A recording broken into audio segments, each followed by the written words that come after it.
Nos quedamos en la página 575, pero os invito a que volvamos a la página 573, donde empieza el argumento.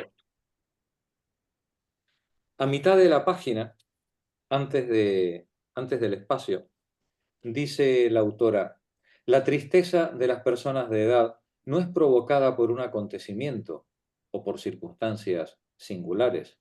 Se confunde con el tedio que los corroe, con el amargo y humillante sentimiento de su inutilidad, de su soledad en el seno de un mundo que únicamente siente indiferencia por ellos. Esa Repite sensación. la página, por favor, Jorge. 573. 573. La tristeza de las personas de edad, esa tristeza que a veces vemos en la gente que tenemos a nuestro alrededor, dice ella, no es como puede ocurrir en la gente más joven, producto de un acontecimiento singular, una catástrofe o unas circunstancias. No, no, no. Se confunde con el amargo y humillante sentimiento de inutilidad, de soledad en el seno de un mundo que únicamente siente indiferencia por ellos.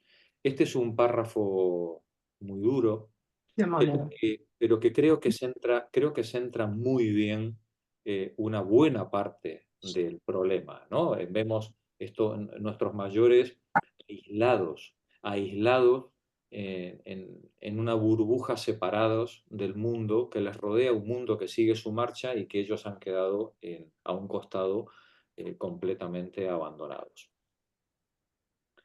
Vamos a retomar la lectura desde ahí. Maricruz, por favor. La decadencia senil no solo es penosa de soportar en sí misma, sino que pone al hombre de edad en peligro en el mundo. Ya se ha visto. Vegeta al borde de la enfermedad, al borde de la miseria. Experimenta un sentimiento angustioso de inseguridad que exaspera su impotencia. Las gentes condenadas a la pasividad son presa de la preocupación. En la medida en que no actúa, la mujer se corroe. Lo mismo los viejos. Rumian en el vacío peligros que no tienen los medios de conjurar. Aunque ninguna amenaza pese sobre ellos, les basta saberse desarmados para inquietarse. La tranquilidad de que gozan les parece precaria. El porvenir está cargado de posibilidades aterradoras, puesto que ya no son amos de él. La catástrofe que les ha caído encima es haber pasado brutalmente del estado de adulto responsable al de un objeto dependiente. Esta dependencia los pone a merced de los demás y la sienten aún en los momentos en que no se manifiesta. Eso se ve, por ejemplo, en una encuesta efectuada en una residencia de la CNOR. Los pensionistas interrogados debían en realidad quedarse allí hasta la muerte, pero no conseguían creerlo. Muchos tenían miedo de que los echaran y de encontrarse en la calle, sin ningún recurso. Fíjate qué interesante, ¿no? Es decir, son gente que le tienen asignada la plaza en la residencia y eso no les quita el temor, la ansiedad ante un futuro que no depende de ellos. Al final, ellos de alguna manera son conscientes de que tanto estar como no estar depende de una decisión de terceros que ni siquiera están presentes, ¿no? Continúa, por favor. La comodidad misma de que gozaban les inquietaba. Decían, es difícil de creer que esto podrá continuar. Tengo miedo de que no pueda seguir. Veo que aquí todavía no somos muy numerosos. Entonces uno se pregunta, ¿por qué? ¿Acaso los gastos son demasiado grandes? Sí, entonces me pregunto si con tan poca gente esto va a seguir. Es tan hermoso, uno se pregunta si va a durar. Ellos deben saber lo que hacen, pero en fin, nos intriga un poco. Cuando mi abuela materna accedió, porque estaba gastada y un poco impotente, a instalarse en casa de mis padres, se volvió suspicaz, un poco solapada. Sospechaba que su presencia le pesaba a mi padre. No le faltaba nada, sin embargo, escondía en su armario y en diversos escondrijos trozos de pan de miel, bizcochos que mordisqueaba a escondidas. El viejo está alerta aunque tenga todas las garantías de seguridad. porque no confía en los adultos. Su dependencia es lo que vive bajo la apariencia de la desconfianza. Sabe que los hijos, los amigos, los sobrinos que lo ayudan a vivir financieramente o ocupándose de él o alojándolo, pueden negarles ayuda o restringirla. Pueden abandonarlo o disponer de él contra su voluntad. Obligarlo a cambiar de residencia, por ejemplo, que es uno de sus terrores. Conoce la duplicidad de los adultos. Qué tremendo párrafo, ¿no? Qué tremendo párrafo y qué real, ¿no? Qué real es en cómo expresa los sentimientos de angustia de las personas mayores que se encuentran indefensas, inclusive ante quienes les quieren, quienes tienen a su alrededor, pero cuya voluntad es mudable, ¿no? Ellos son conscientes de que la voluntad de esas personas que tienen a su alrededor también es mudable. Dice, el viejo está alerta, aunque tenga todas las garantías de seguridad, porque no confía en los adultos. Él ha sido adulto. Él ha sido adulto, ¿vale? Tiene sus razones para no confiar en los adultos. Su dependencia es lo que vive bajo la apariencia de la desconfianza. Sabe que los hijos, los amigos, los sobrinos que lo ayudan a vivir financieramente, ocupándose de él, alojándolo, pueden negarle esa ayuda o restringirla. Pueden. ¿Lo harán o no lo harán? Normalmente no lo harán, pero pueden hacerlo, pueden abandonarlos o disponer de ellos contra su voluntad, otro elemento fundamental.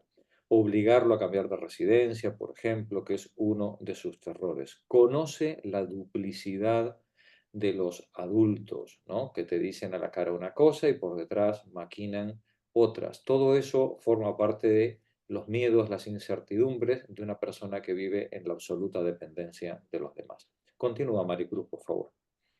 Teme que lo ayuden en nombre de una moral convencional que no implica ni respeto ni afecto por él. Cree que lo tratan obedeciendo a los imperativos de la opinión, y ésta puede ser esquivada o contar menos que ciertas comodidades. Las desventuras que teme el anciano, enfermedad, invalidez, aumento del costo de la vida, son tanto más temibles cuanto que amenazan con producir cambios nefastos en la conducta de los demás. En lugar de confiar en que su irreversible decadencia natural quedará frenada o compensada por el comportamiento de sus allegados, sospecha que estos acelerarán su curso. Por ejemplo, que si queda inválido, lo llevarán al asilo. Las personas casadas no son menos ansiosas que las otras, al contrario, las angustias de uno se suman y alimentan las del otro. Cada uno se hace mala sangre por partida doble, por su cónyuge y por sí mismo. Su cónyuge y por sí mismo, ¿no? Es decir, las De personas... hecho, se dan en determinadas edades, ya a partir de los 80, se dan casos de que uno mata al otro y luego se suicida, y es por pura desesperación, por pura desesperación. Sí. Hay una película muy buena, ¿no?, que supongo que habéis visto, yo no recuerdo el título, que es la historia de una pareja mayor en la que ella tiene una demencia o tiene, bueno, una demencia, no recuerdo, y él acaba haciendo esto, ¿no? Porque ve que no tiene capacidad para manejar y para gestionar la situación. La película creo que es Amor, ¿no? Me parece que se Sí, llama Amor. muy bien, Sí, muy bien, sí. muy bien. Que yo Sí. para los títulos soy un desastre, pero me acuerdo de los argumentos. Tremendo. ¿Sigo?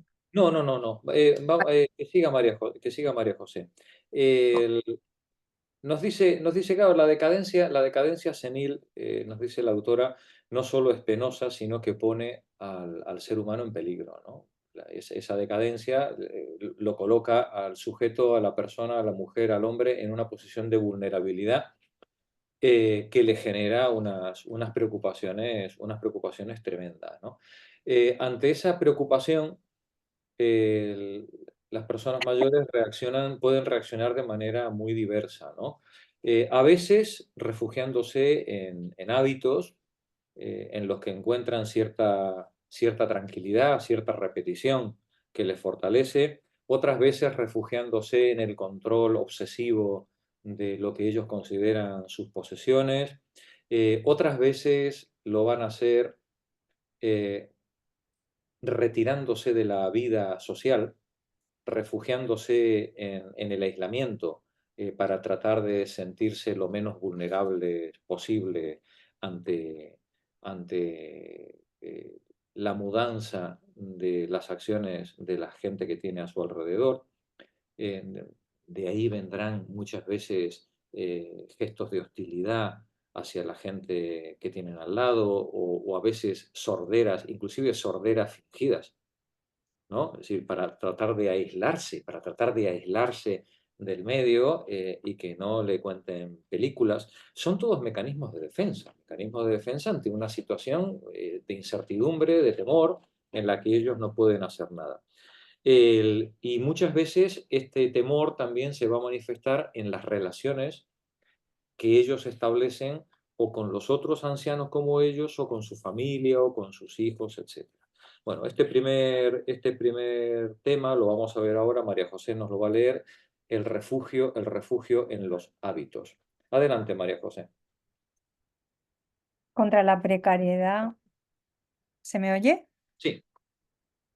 Contra la precariedad objetiva de su situación, contra su ansiedad íntima, el viejo trata de defenderse. Hay que interpretar, por lo menos en gran parte, como defensas la mayoría de sus actitudes. Hay una que es común a casi todos, se refugian en sus hábitos. Hay una marca de la edad que me sorprende más que todos los signos físicos, la formación de hábitos, anotaba Holmes. El hecho es indudable, pero la palabra hábito tiene más de un sentido y hay que distinguir unos de otros. El hábito es el pasado en cuanto es no representado, sino vivido por nosotros en forma de actitudes y conductas. Es el conjunto de montajes y automatismos que nos permiten caminar, hablar, escribir, etc. En una vejez normal no se alteran e incluso su papel es más importante porque se ponen al servicio de una rutina. Hay rutina cuando la actividad que ejerzo hoy toma como modelo la que ejercí ayer, que copiaba la de anteayer y así indefinidamente. Para caminar utilizo antiguos montajes, pero puedo inventar un itinerario nuevo. La rutina es recomenzar cada día el mismo paseo. En ese sentido, la parte del hábito aumenta por lo común con los años. En la rutina actúa un principio de economía y a toda edad las personas ocupadas le asignan su parte. Es una pérdida de tiempo tener que deliberar sobre cosas de poca importancia. Uno adopta de una vez por todas cierto horario, cierta disposición del espacio, tal proveedor, tal restaurante. Pero cuando se es joven las reglas son blandas, dejan lugar a la improvisación, al capricho, a nuevas elecciones. El viejo acoge con inquietud la novedad. Elegir le aterra. Su complejo de inferioridad se traduce en vacilaciones, en dudas. Claro, Le es cómodo. fijaos qué importante, cómo se está describiendo el problema, ¿no? Es decir, el hábito no deja de ser una economía en la acción humana, ¿vale? Es decir, yo repito lo que me funcionó antes y lo sigo repitiendo y así no tengo que preocuparme. Pero claro, cuando uno es joven, uno puede, dentro del hábito, bueno, pues tomar ciertas desviaciones para hacer pues más agradables, más novedosos los días, ¿no? Pero a medida que nuestras facultades decaen, a medida que las circunstancias se ponen más difíciles, el hábito se vuelve supervivencia. Lo que me permite precisamente poder salir adelante. Imaginaos un ciego, ¿no? Un ciego moviéndose dentro de una casa, ¿vale? Una persona ciega moviéndose dentro de una casa, si no tiene todo exactamente colocado en el mismo lugar, si todos los días, se va a encontrar con graves dificultades. Es decir, los hábitos no son malos, ¿vale? Los hábitos son algo muy necesario y muy útil, no solo como economía, sino diríamos, como muleta que nos permite, cuando nos encontramos en una situación precaria o más difícil, bueno, pues poder mantener nuestros niveles de confort sin problema. Pero claro, eh, hay veces que los hábitos empiezan a adquirir el tinte de, más que de una muleta, de una obsesión, ¿no? De una preocupación en la que ya no hay salida. Continúa, por favor, María José. A ver, El viejo acoge con inquietud la novedad. Elegirle aterra. Su complejo de inferioridad se traduce en vacilaciones, en dudas. Le es cómodo descansar en consignas puestas a prueba. Los montajes, los automatismos están al servicio de conductas repetitivas. El mecanismo de la marcha es utilizado para rehacer sin desviarse el mismo paseo. Los hábitos ahorran adaptaciones arduas, proporcionan respuestas antes que haya que plantearse las preguntas. Al envejecer son observados con mayor estrictez que antes. Kant se había sometido siempre a una severa disciplina, pero en su vejez la había convertido en una religión. Tolstoy de viejo había organizado rigurosamente sus jornadas. Paradójicamente, el hábito es aún más necesario a las personas ociosas que a las activas. Si no quieren encenegarse en el blando estancamiento de los días, necesitan oponerle la rigidez de un horario bien definido. Sus vidas adquieren entonces una casi necesidad. El viejo escapa a la repugnancia de un ocio excesivo, poblándolo de tareas, de exigencias que se traducen para él en obligaciones. Así evita plantearse la angustiosa pregunta ¿qué hacer? A cada momento tiene que hacer. Recuerdo cómo mi abuelo había reglamentado sus ocupaciones: lectura de diarios, inspección de los rosales, comida, siesta, paseo, se sucedían en un orden inmutable. El papel del hábito, bajo su doble forma de automatismo y de rutina, es tanto más esencial para el anciano cuanto más degradada está su vida psíquica. Puede, entre otras cosas, paliar las deficiencias de la memoria. Me ha descrito en detalle el caso de una mujer que la había perdido casi totalmente y se comportaba, sin embargo, de manera adaptada. No reconocía a las personas, pero tenía conciencia de la categoría social a la que pertenecían y trataba de manera diferente a las enfermeras, los médicos, las limpiadoras y las otras pensionistas. Sabía que había perdido la memoria y se irritaba si alguien quería hacerle evocar recuerdos, pero su juicio estaba sano, era capaz de discernimiento, bromeaba de buena gana. Vivía sin pasado ni futuro, en un perpetuo presente. Qué curioso, ¿no? Qué curioso ejemplo, ¿no? No tenía memoria, pero sí conciencia de clase, ¿no? Es decir, la pérdida, Sí, sí. la pérdida de la memoria no le había No. hecho olvidar la diferencia que hay entre una limpiadora y un médico, ¿eh? Sí, De todas maneras, esta idea de que los ancianos lo tienen todo muy pautado y rutinas y horarios, tendrá una base, la tendrá en sociología o en algo, ¿no? Yo no lo sé, es una porque yo a evidencia. lo Sí, mejor sí. yo conozco 4 ancianos, que de ahí no puedo extrapolar, ¿no? Entonces, ¿esto tendrá alguna base? Hoy se puede decir lo mismo, yo no lo sé. Sí, eso. O sea, Vamos a, yo no tengo vamos Yo a creo que criterio preguntarle para a saber Rocío. si esto es así. Yo creo que lo que está contando aquí sí es como a través de la rutina uno puede llenar la vida que no está llena, ¿no? Con el ejemplo que pone de su abuelo, ¿no? En Sí, ausencia. pero o sea, ella conoce un caso, bueno, quiero decir, Sí, conoce más, digo, porque habrá leído hecho el sobre esto, estudio, pero sí, ella, el caso que pone es uno, que es su abuelo, ¿no? Lo sí. que quiero decir es si esto lo podemos extrapolar en general o no, yo no lo sé. Pero yo creo ¿No? que eso deberá de ir con la persona, ¿no? Porque yo veo gente que, bueno, que se aburre mucho cuando llega a una cierta edad y otra que vive al día. Yo creo que va un poco, debe de ir un poco con el carácter, ¿no? Bueno, Aparte de la edad. Va con el estamos hablando de los carácter, hábitos. pero va De también con los las hábitos, pero va sí. también con las posibilidades. No te entiendo, Pepa, ¿qué quiere decir las posibilidades? Estoy hablando de una persona mayor que físicamente se pueda mover, lógicamente, y Claro, que tenga que hacerse ese calendario: a tal hora duermo, a tal hora me tomo la pastilla, a tal hora. Otra cosa distinta es que tenga una obligación de nietos, etcétera, etcétera, que no viene el caso, sino una persona. Yo no veo que ese calendario, bueno, yo hablo por mí, yo no tengo ningún calendario. ya. Entonces, no sé, Yo sí Tiene que que ver creo con la edad. con la Sí, edad, que tiene joder, que ver con pues la yo edad. con la tengo edad y 30 con la años. dependencia que tenga esa persona. Efectivamente, a eso me Entonces, refería. Dependencia física os referís, ¿no? exacto. Sí, Y sí. entonces hay que Claro. establecerle pautas, rutinas, Claro. Claro, conocimiento Luisa, a a lo eso que me está. refería yo, a la dependencia física, pero si tú, por Claro, ejemplo, eres. mientras no tienes la dependencia física y psíquica, se Claro. puede manejar, pero en ese momento La rutina seguro. La rutina es lo que te mantiene en pie todos los días. Cuidado, ¿eh? No despreciéis no. el No, poder no. de la rutina, ¿eh? Y cuanto más frágil es una persona, cuanto más problemas físicos tiene, más importantes Claro. son precisamente esas rutinas. Un niño puede acostarse y levantarse a la hora que le dé la gana, que no pasa nada.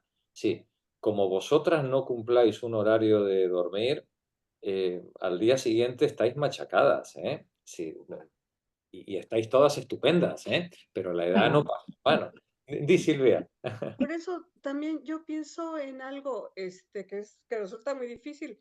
Cuando se tiene uno que adaptar a vivir en casa de un hijo, en casa de otro hijo, en una casa de pensión, donde si tenemos la libertad de hacer nuestras rutinas como uno quiera, adecuarse ahora a los horarios de una familia o a la rigidez de los horarios de una casa, de un asilo o de un lugar donde uno pueda ir a ser depositado, ¿no?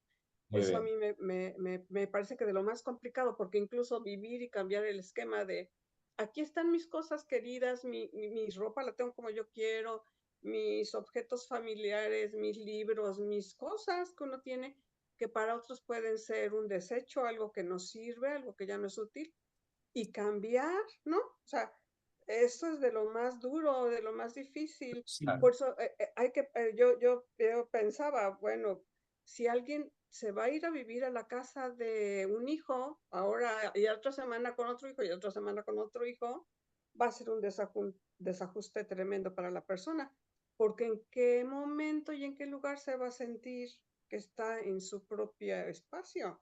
Claro, No le pertenece nada de lo que está ahí, ¿no? así es. Entonces, yo creo que eso es de lo más difícil que tenemos que ir buscando cómo enfrentar, ¿no?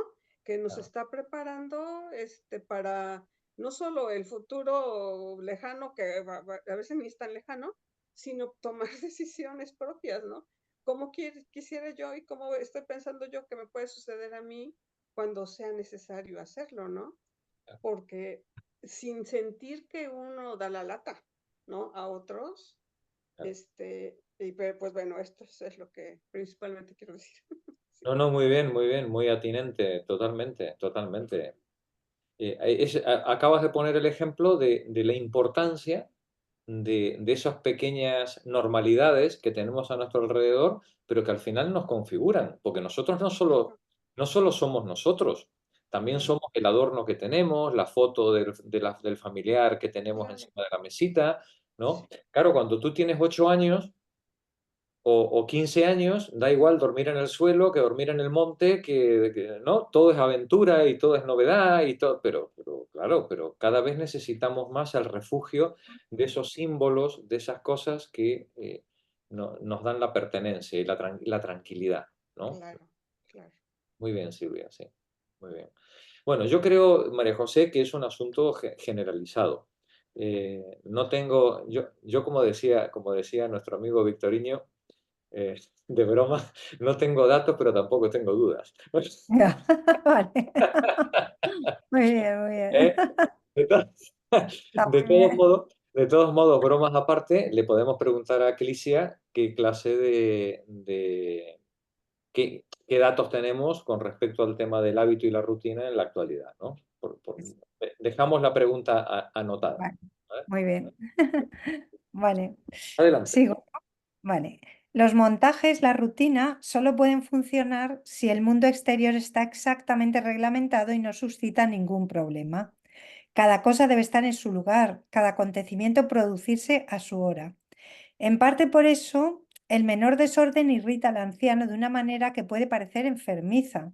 También es porque la cortina de ritos y de costumbres detrás de la cual se protege le garantiza un mínimo de seguridad. Si alguien infringe una de estas reglas, no se puede saber hasta dónde puede desencadenarse su tiranía. Defensivas, las manías tienen también un carácter más o menos agresivo. Hacerlas respetar es, en el estado de impotencia al que se ve reducido el viejo, la única manera de imponer su voluntad. Así es como... Cuando él ya no tiene fuerza para imponer nada a los que tiene alrededor, dice, oye, mi manía no me la toques. Exacto. mi toalla de lavarme la cara es la verde, ¿vale? Y yo solo quiero la toalla verde, porque si me das la blanca, ¿qué no me garantiza o qué me puede garantizar que no me des un paño de cocina la próxima vez? ¿Vale? Entonces, claro, ante cada vez vas perdiendo todas tus capacidades y solo te van quedando poderte refugiar en, bueno, pues en tus pequeñas rutinas, Adelante, María José. Así es como en La Guerra y la Paz, el viejo príncipe Volkovsky se rodea de hábitos rígidos para manifestar su autoridad. Así Goethe, a los 81 años, después de la muerte de su hijo, retomó la dirección de la casa, hasta entonces muy mal administrada. Hizo reinar a su alrededor un orden minucioso. Dormía con las llaves de los armarios debajo de la almohada y pesaba él mismo cada mañana el pan que se consumía en el día. Como se ve, el anciano tiene más de un motivo para aferrarse a sus hábitos, pero también se habitúa a tener hábitos, lo que le lleva a obstinarse en manías desprovistas de sentido. Jugar a las cartas todas las tardes en determinado café con determinados amigos es un hábito que en su origen fue inventado y elegido y cuya repetición cotidiana tiene un sentido. Pero si el jugador se pone furioso o se desconcierta porque su mesa está ocupada, es que ha instalado en sí mismo una exigencia inerte que le impide adaptarse a la situación. Esas manías crean imposibilidades. Así el sujeto tipo de comida al que está Así el sujeto se negará. el sujeto se negará, es que me salta, se negará a viajar al extranjero porque no encontrará el tipo de comida a la que está acostumbrado. Si se deja invadir por ellas, se esclerosa y se mutila. Por el contrario, cuando un hábito está bien integrado en la vida, la enriquece. Hay en él una especie de poesía. Si determinado rito, por ejemplo, entre los ingleses la ceremonia del té, repite exactamente el que he observado la víspera y observaré mañana, el momento presente es un pasado resucitado, un porvenir anticipado. Los vivo juntos a la manera del para sí. Alcanzo ilusoriamente, pues la síntesis no se ha efectuado en realidad, esa dimensión del ser que busca el existente. Por el hábito se opera una cristalización análoga a la que Stendhal describe a propósito del amor. Tal objeto, tal bien, tal actividad adquieren la propiedad de manifestarnos el mundo entero. Sartre cuenta en el ser y la nada qué penoso le resultó, en cierto momento de su vida, decidirse a no fumar más, ser susceptible de ser encontrado por mí fumando. Tal era la cualidad concreta que se había difundido universalmente en todas las cosas. Todo le traía el tabaco, ¿no? Todo alrededor, ¿no? Sí.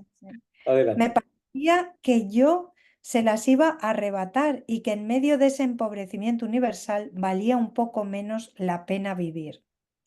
El viejo concede más valor que nadie a la poesía del hábito, pues confundiendo pasado, presente y futuro, la arranca del tiempo, que es su enemigo, le confiere esa eternidad que ya no encuentra en el instante. Como el hábito confiere al mundo cierta calidad, al desenvolvimiento del tiempo una especie de seducción, a toda edad se pierde algo cuando se renuncia a él. Pero de joven uno no se pierde a sí mismo porque sitúa su ser en el futuro, en el cumplimiento de proyectos.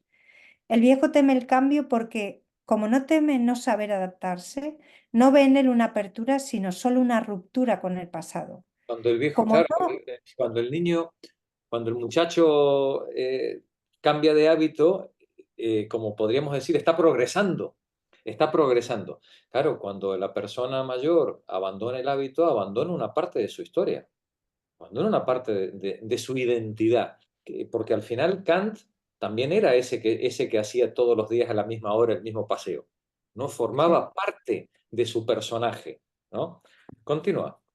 Desde antes, el viejo teme el cambio. teme el cambio porque como teme no saber adaptarse, no ve en él una apertura, sino solo una ruptura con el pasado. Como no hace nada, se identifica con el marco y el ritmo de su vida anterior. Arrancarse a ella es separarse de su ser mismo. Cuando uno se pone viejo, escribe Flaubert a Caroline, Los hábitos son una tiranía de la que no tienes idea, pobre hija. Todo lo que se va, todo lo que nos deja, tiene el carácter de lo irrevocable y se siente a la muerte venir hacia uno. De modo que el hábito asegura al anciano una especie de seguridad ontológica. A través de él sabe quién es, le protege contra sus ansiedades difusas, asegurándole que el mañana repetirá el hoy. Solo que esta construcción que opone a la arbitrariedad de los demás y a los peligros con los que esa arbitrariedad puebla el mundo, está a su vez peligrando en el mundo. Depende de las voluntades de los demás. Por ser su defensa contra la angustia, el hábito se convierte en el objeto en que se concentran todas las angustias. Ante la idea de tener que abandonarlo, el viejo siente que la muerte viene hacia él. El hábito que le daba seguridad es al mismo tiempo el instrumento que cuando el hábito cae, él siente que se pone en peligro ante él. Termina el párrafo, por favor. Y en efecto, cuando esa desgracia se produce, suele ser intolerable. Mi abuela soportó instalarse en casa de mis padres porque esta decisión había madurado largamente en ella. Pero un anciano brutalmente trasplantado, aunque sea a casa de sus hijos, está desorientado y a menudo desesperado. 1 de cada 2 de esos desarraigados muere en el curso del año. Tampoco es excepcional ver morir con unas horas o unos días de intervalo a 2 miembros de una vieja pareja.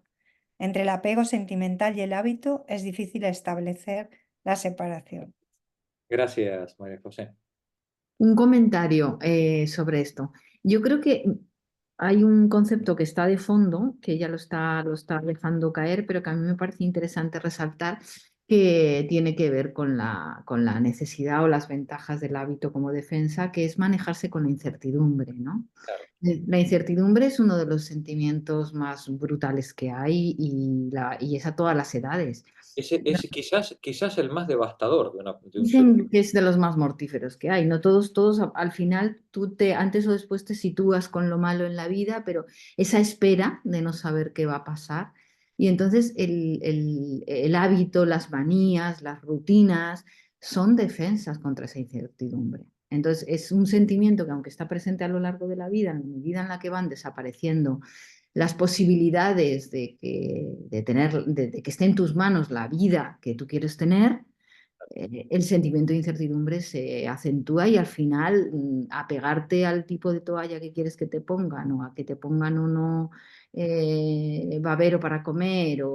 Por eso decía que también dependía mucho de las posibilidades. A veces las rutinas dependen de uno, ¿no?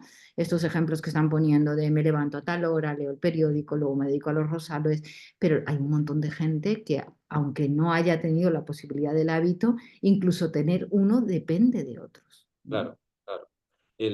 Como decía Silvia antes, ¿no? Es decir, esos pequeños hábitos que te pueden inclusive imponer los demás. Sí, te tienes que levantar a una hora, como puede pasar en las Ahora, residencias, hay que ¿no? comer a una hora, tienes que comer esto y no lo otro, ¿no? Yo lo veo bastante terrible. Eso es un cuartel, ¿vale? Sí, Lo que sí. pasa es que a los 20 años el cuartel forma parte de un proceso de aprendizaje, ¿no? Claro, a los 80 un cuartel parece más un castigo, ¿no? Que otra cosa, ¿no? Es decir, en un campamento de verano los hábitos también son cuartelarios. Ya, sí, pero es un campamento de verano.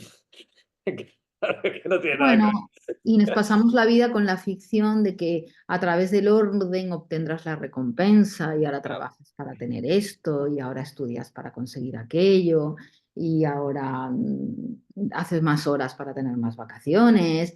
Pero claro, cuando esa perspectiva del tiempo y del proyecto en el futuro está de alguna manera disminuida o adelgazada, ¿no? Yo creo que es esto un poco de lo que está hablando. El hábito empieza a parecerse más a un aparcamiento, ¿no? A un aparcamiento que a otra cosa, sí, Sí, efectivamente. es el orden de otro, no es el orden Claro, propio, ¿no? claro. Yo creo Claro, que pero yo me haría una pregunta, ¿y cómo es posible que cuando estamos física y mentalmente bien y todo esto que está comentando Pepa y estamos de acuerdo y escuchando, ¿por qué no organizamos esa vejez? Ya hemos trabajado más para alcanzar el coche, para alcanzar no sé qué, y todavía tenemos esa mente que nos va bien. ¿Cómo es posible que no sepamos hacerlo Y cuando ya viene ese momento donde otros deciden por ti, es cuando vienen las tragedias de las personas que las llevan a esa residencia o que tienen problemas con la cuidadora, en fin, cosas personales que todos hemos visto o conocemos. ¿Cómo es posible que no lo hagamos? ¿Qué poco nos ayuda ahí la sociedad? O no lo sé, no sé ahí dónde está el problema, porque creo que en este país hay solamente dos comunidades que, digamos, y son privadas, una en Málaga y otra creo que en Cataluña, que están funcionando donde los propios jubilados han tenido un poder adquisitivo, se han comprado ese apartamento, tienen esa biblioteca, ese comedor, etcétera, etcétera. Pero fijaros que es muy poquito, porque lo que esto funciona. Aquí mismo las Arcadias en Valencia fue un auténtico fracaso por el precio y por otras cosas. ¿Cómo no lo hacemos? ¿Cómo no hacemos esas pequeñas grupos de 6 o 8 personas o 6 personas que vivan, que tengan... Es que no me lo explico. Porque es muy... Pero Nani, te explicas en la vejez, pero en la juventud y en la adolescencia y en la madurez tampoco. Pero son jóvenes, Magdalena, con 15 años duermes encima de una piedra. No, pero quiero decir que la gente igual no sabe envejecer o no sabemos organizarlo, pero como no sabemos vivir a los 40 o a los 50 o... No es lo mismo, Magdalena. A los 15 ¿no? Te vas de excursión y al día siguiente que dice, fíjate, si he dormido encima de esta piedra y no me he dado ni cuenta. Porque pero la capacidad... Aprender a ser adulto, aprender a luchar por tus cosas, a organizarte... da lo mismo. De red, asociarte a otros, es que esto tiene que empezar antes, esto no te lo puedes dejar para la vejez. Y además depende del poder adquisitivo. Totalmente. Supone un poder adquisitivo alto, no todas las personas están en condiciones, aunque tuvieras esa alternativa de poder abordarlo. Entonces depende de tantas variables, del estado físico, psíquico, económico, que se genera la gran incertidumbre ante la vejez. O sea, ¿cómo la vas a aceptar? ¿Cómo te vas a comportar? Es complicadísimo. La mentalidad de dejarle la propiedad a los hijos. Pero ahí voy, Luisa. Tenemos muy claro en dejarle esa propiedad a los hijos, que hereden todas esas cosas, que además, testamento, todo eso. No, a mí no me da por la trascendencia. Bueno, yo no hablo personalmente, porque personalmente cada una tiene su idiosincrasia, pero yo lo que me refiero es que ahora que estamos bien, que cada una vivimos en un piso, bueno, me refiero a las que somos viudas o en fin, vivimos solas, no nos da por decir, no tenemos ayuda o no tenemos, no sé cómo explicarlo. Pues porque no podemos elegir. Tenemos limitada la capacidad de elección. Yo estoy con Monse cuando decía, antes elegíamos los amigos, ahora pues los amigos están como tú y estás padeciendo sus propios deterioros. O sea, yo en este momento tengo un montón de gente que no puedo contar con ella porque tiene sus propios problemas físicos. Y te encuentras pues que estás padeciendo el duelo y la vejez de tu generación. Te tienes que trasladar a la otra y acomodar. Y depende de tantísimas variables que es muy complicado. Y no te permiten. Creo que habéis dado en el hueso del asunto. Sí, esto es un problema. Vamos a ver, de esto va el libro. De esa pregunta. El libro, ¿eh? Yo no hubiera podido continuar con él de no ser del apoyo de todos vosotros, porque el libro es de momento. Cada párrafo te lo pone. ¿No? Y entonces, es tremendo. Tener en cuenta que me he levantado por el vino. Vale. Tú tienes tu propio sistema de defensa, aquí cada uno tiene que buscar el suyo. Cada uno tiene el suyo. El libro ese libro es tremendo, como dice Luisa, a ver quién es capaz de leer esto por su cuenta. Yo no hubiera podido. Te tiras por la ventana, ¿no? No, lo digo con sinceridad, de no ser con el apoyo de todos y con las distintas perspectivas y tal, yo lo hubiera dejado. Pero lo que estáis diciendo, que no es otra cosa que el meollo de lo que está hablando el libro, ¿no? Es que esta no es una cuestión que tú puedas resolver cuando llegas a la situación. Esto es algo que tienes que haber planteado mucho antes. Claro. Si no, es imposible. Precisamente cuando tú te sientes capaz, cuando tú estás todavía capaz y con proyectos, es cuando tú puedes plantearte qué va a pasar o qué voy a hacer cuando llegue el momento. ¿Cuál es el problema? que vivimos la vida como si la vida fuera eterna. Sí. Vivimos en un presente continuo, ¿no? Dando por hecho que el día de hoy se repetirá mañana y pasado y pasado y pasado, y de pronto un día no nos podemos levantar de la cama. Bien, ese día ya es tarde. ¿Vale? Es decir, cuando había que plantearlo, cuando había que discutirlo, era precisamente antes. Si de algo nos tiene que servir este libro, a las que estamos aquí, creo yo, es para reflexionar sobre este asunto y ahora que podemos, unas más, otras menos, pero bueno, pero que ahora que más o menos todavía tenemos ciertos recursos, ¿no? Un mínimo de posibilidades, bueno, pues plantearnos seriamente cómo vamos a afrontar o cómo vamos a ir preparándonos colectivamente, porque ni en esto ni en la explotación humana hay salida individual. No. Esto solamente se puede resolver de forma colectiva, solitaria. Es decir, cómo vamos a enfocar ese futuro que va a llegar, ¿eh? No, en mi caso ya ha llegado. O sea, quiero decir, yo Eso no, Ya solo está nos aquí. puede, solo en mi nos puede caso ya salvar. está. O sea, Claro, claro. no hay que darle más vueltas. De ese futuro solo nos puede salvar un autobús, ¿vale? Sí, sí, Sí, pero ya ha si el llegado autobús Luisa, llega, pero aún tenéis una autonomía, como decía antes claro, Nani, ¿no? Sí, Y una tenemos independencia autonomía sobre lo que... y sobre todo tenemos cierto nivel de ser conscientes, pero la realidad es que vamos, en mi caso yo estoy plenamente en la pero ya vemos que a lo largo de todos los capítulos que hemos ido viendo, que el problema es multidimensional.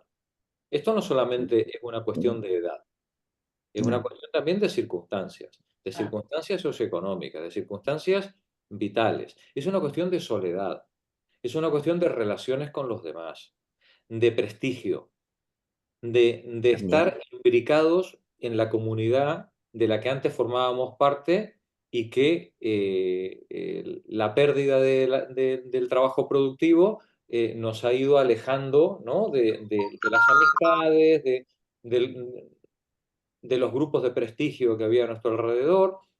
Bueno, pues todo eso tenemos que ser capaces, cuando acabe este libro, Sí, cuando eso es, acabemos este libro, de hacer una reflexión y ver qué vamos a hacer, compañeras, con lo que nos queda. eso es complicado. Y podemos hacer mucho, ¿eh? Podemos hacer mucho. Pero Sí. creo que este ejercicio de fustigamiento al que nos ha sometido Simón, en mi caso por lo menos, lo declaro como absolutamente imprescindible.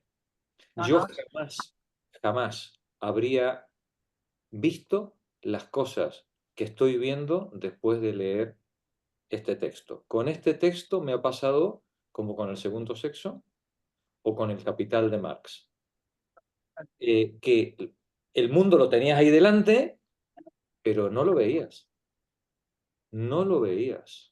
Hasta que un genio o una genia como esta, pues bueno, pues te lo formaliza, te lo pone delante de la cara, te da dos bofetadas, ¿no? Y dice, y ahora, muchacho, muchacha, espabila, ¿no?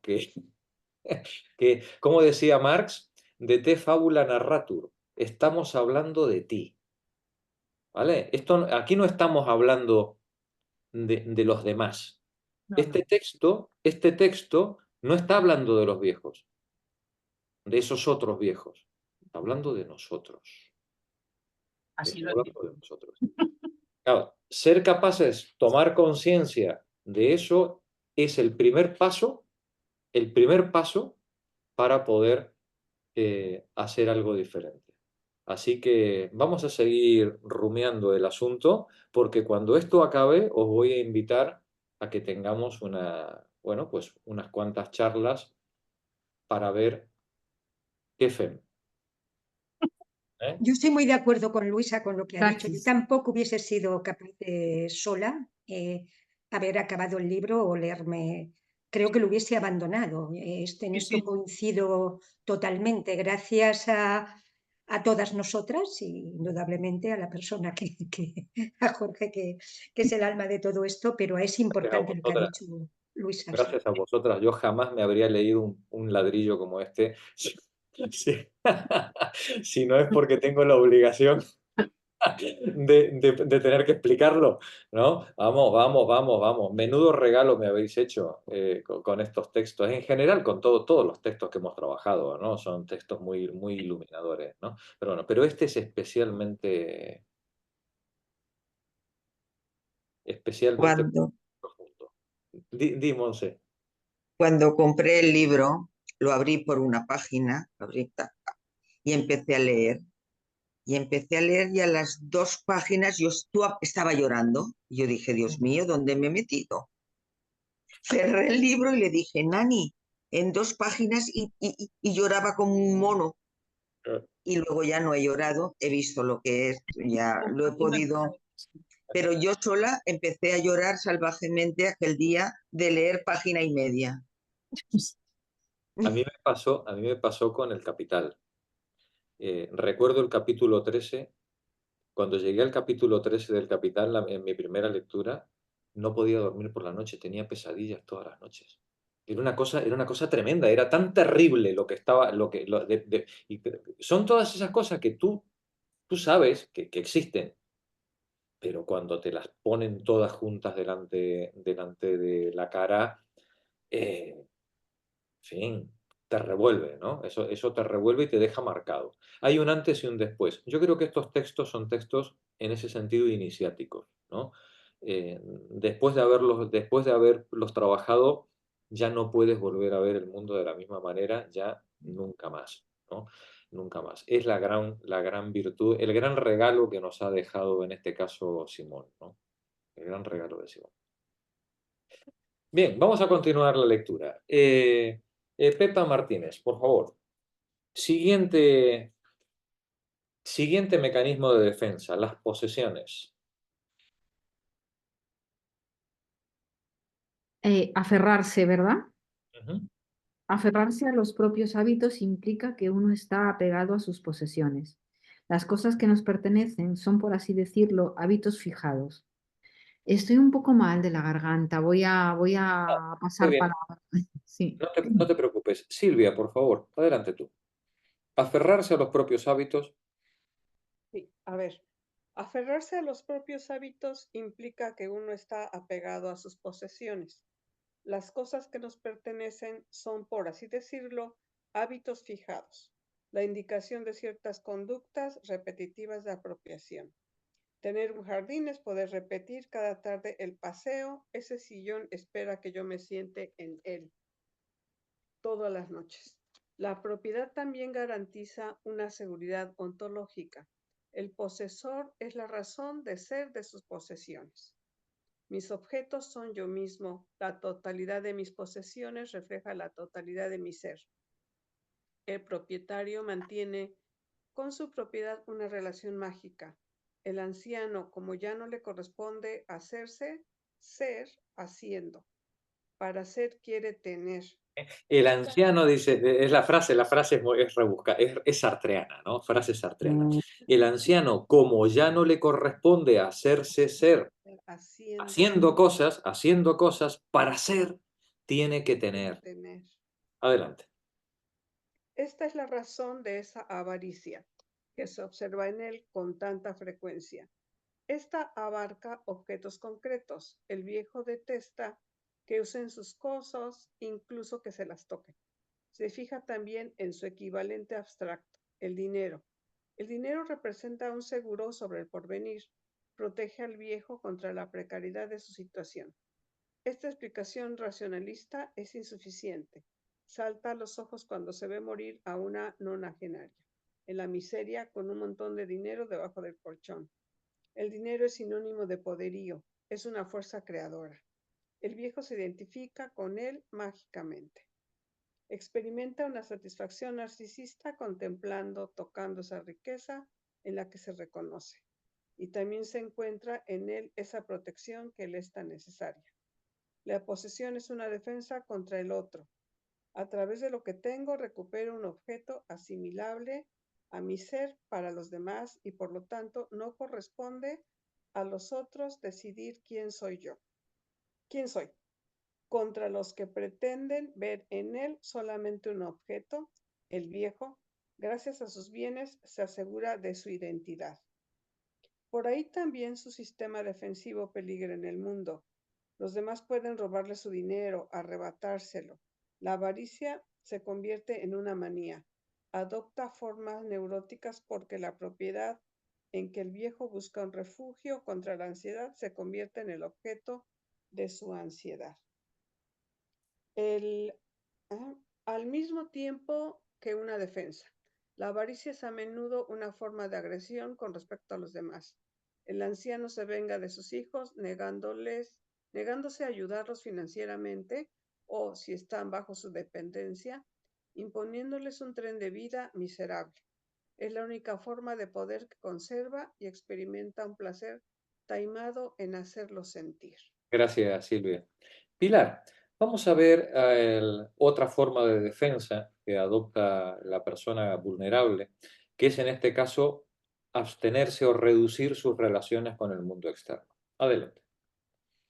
La ansiedad lleva al hombre de edad a adoptar medidas generales y radicales contra los ataques del mundo exterior. No puede suprimirlo, pero puede reducir sus relaciones con él. En muchos ancianos la desconfianza acarrea una ruptura de comunicación. Le resulta intelectualmente difícil abrirse a las ideas nuevas, pero también se cierran voluntariamente. Toda intervención de los demás contiene una amenaza. Las palabras son trampas. Piensan que los demás quieren manejarlos. Se niegan a escuchar.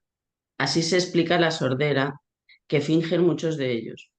Las palabras les resbalan cuando no les interesa recogerlas, si no, se vuelven milagrosamente capaces de percibirlas. Además de sordos, son también más o menos mudos, por lo menos ciertos sujetos. En lo que toca a sus recursos económicos, sobre todo, son solapados, amigos de tapujos. Cuanto menos se sepa sobre ellos, menos podrá nadie meterse en sus cosas. A menudo se retiran aún más radicalmente en sí mismos. Se defienden no solo con conductas, sino operando un trabajo interno en sus sentimientos. Rompen el compromiso, dice el gerontólogo norteamericano Kunming. Es decir, que cortan sus relaciones afectivas con los demás. Les es tanto más necesario cuanto que son psíquicamente vulnerables. No se sabe precisamente por qué, pues la forma en que la senectud afecta al sistema nervioso no se conoce bien, pero el hecho es que su sistema neurovegetativo es inestable. En eso se parecen a los niños. Tienen cambios bruscos de humor, sus emociones se expresan con exceso, lloran fácilmente. A partir de los 73 años, a Goethe se le llenaban los ojos de lágrimas por cualquier fruslería. Tolstoy viejo lloraba enormemente cuando escuchaba música, cuando lo aclamaban, cuando Sonia estaba enferma, cuando lo cuidaba abnegadamente. Churchill viejo lloraba muy a menudo. Dostoyevsky dotó al príncipe Sokolsky de esa emotividad infantil. Su rostro móvil pasa de la gravedad extrema a una alegría excesiva por cualquier cosa, solloza. Se deshace en lágrimas cuando después de una separación encuentra al adolescente. En Demonios, Trofinovich, a los 53 años, tiene todos los rasgos de un viejo. Receloso, ansioso, con la cara bañada en lágrimas, por fidelidad a sus opiniones, abandona a la rica viuda que lo mantenía. En medio de una conferencia en que defiende sus ideas, rompe a llorar convulsivamente. Estas reacciones son agotadoras y corren el riesgo de acarrear consecuencias fatigosas o nocivas. Si uno se apiada de alguien, tiene que ayudarlo, darle tiempo, dinero. Para economizar fuerzas y precaverse de los peligros, el viejo se amuralla en sí mismo. Es notable que Tolstoy haya manifestado ante la muerte de sus hijos una aridez tan grande de corazón. Había empezado a endurecerse hacia los 58 años. Perdió entonces a su hijo de 4 años y declaró que en otro tiempo se hubiera entristecido, pero que ahora la muerte de un niño le parecía razonable y buena, puesto que Dios la había querido y lo acercaba a él. Tenía 67 años cuando murió a los 7 años de edad Manikcha, a quien parecía querer mucho. Se quedó aterrado, pero al día siguiente del entierro declaraba que era un acontecimiento misericordioso, puesto que lo acercaba a Dios. Volvió enseguida al trabajo y escribió en unas cartas: no hay muerte, no está muerto, puesto que lo amamos. Su hija preferida, Macha, Murió en 1906 a los 35 años. Le tuvo la mano durante su agonía, pero escribió en su diario: «Es un acontecimiento de carácter carnal y por lo tanto indiferente». No entró en el cementerio. Volvió a su despacho y escribió: «Acaban de llevársela, de sacarla para enterrarla. Gracias a Dios conservo un buen ánimo». La exageración en la expresión de las emociones iba acompañada de una carencia de sensibilidad. Es un rasgo que se encuentra también en Goethe, viejo, y en muchas personas de edad. Gracias, Pilar. Nada. Vamos a ver ahora las relaciones entre de las personas mayores con los otros que tiene a su alrededor. Nani, por favor. Tolstoy, Goethe habían sido siempre egocéntricos. La vejez es menos árida en los individuos que en la edad adulta han sido capaces de sentimientos fervorosos. Siguen estando presente para los otros, pero ¿en qué medida? ¿En qué condiciones? Es difícil dar una respuesta general a esta cuestión. Solo se pueden hacer algunas observaciones. La relación de los viejos entre sí es ambigua. Se complacen en estar juntos en la medida en que tienen recuerdos y una mentalidad semejante. Algunos, por ejemplo, Clemenceau, cultivan con predilección sus amistades más antiguas, pero también son espejos uno para otros y no les es agradable verse. Los signos de senilidad que descubren les irritan. En los últimos tiempos de su larga amistad, Gide reprochaba a la señora bajita que fuera dura de oído y le contradijera a menudo. La señora bajita, le petit dame, ¿no? Le petit dame. Era María van Reichenberg. Era una gran amiga, no sabemos si amante también, pero bueno, una gran amiga de Guy. Dice, en los últimos tiempos de su larga amistad, le reprochaba que fuera dura de oído, y lo contradijera a menudo. Adelante, continúa. A veces se establece entre los hombres muy viejos una competencia necia. A cada uno le fastidia que el otro haya sobrevivido tanto como él. Conocí uno que aguardaba con impaciencia la muerte de sus últimos rivales. Deseaba ser el único poseedor de ciertos secretos y poder contarlos.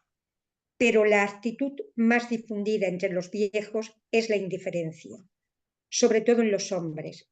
Las mujeres de edad tienen más intereses en común y por lo tanto más complicidades y temas de discusión. Este es otro tema muy interesante, ¿no? Otro tema muy interesante. Dice, normalmente entre los hombres lo que se establece es una competencia, ¿no? Una competencia que puede llegar al extremo de este que desea que se vayan muriendo, que se vayan muriendo todos para ser él el que quede con la autoridad de la voz, la autoridad de la palabra, ¿no? Dice, pero es muy interesante el párrafo final. Las mujeres de edad tienen intereses en común, tienen más intereses en común y por tanto más complicidades y temas de discusión. Esto es interesante porque esto también lo vemos en los pueblos, ¿no?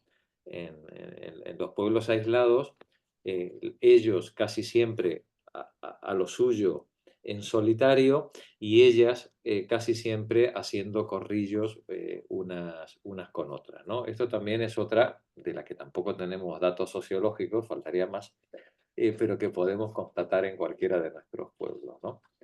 Adelante, Nani. En muchas parejas provectas, los cónyuges viven bajo el mismo techo, pero absolutamente separados. En otros, como se ha visto, sus relaciones son ansiosas, exigentes y celosas. Son indispensables el uno para el otro, pero no se ayudan a vivir. Muy pocos conocen un verdadero entendimiento.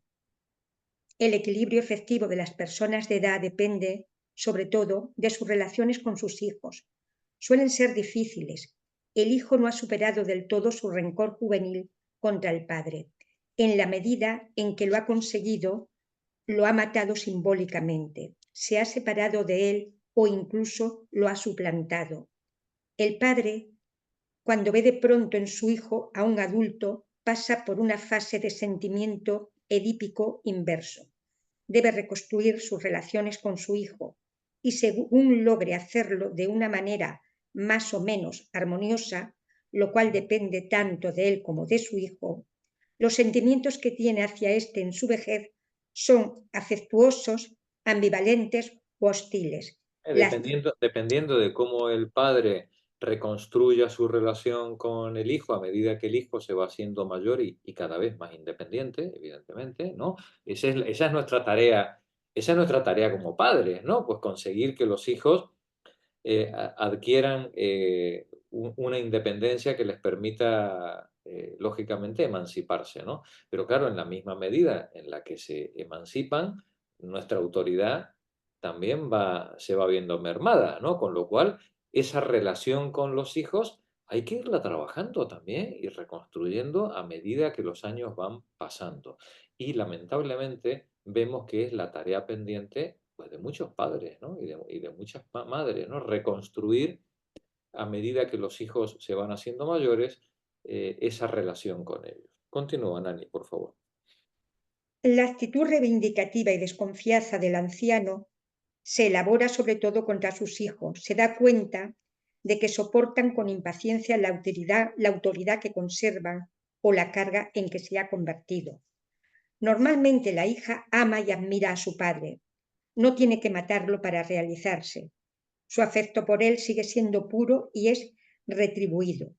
Antígona, Cordelia, ilustran esta relación, pero a veces cuando se casa, está celoso, se siente abandonado, le demuestra rencor. Ella, por su lado, suele adoptar la actitud habitual de los adultos, superioridad e impaciencia.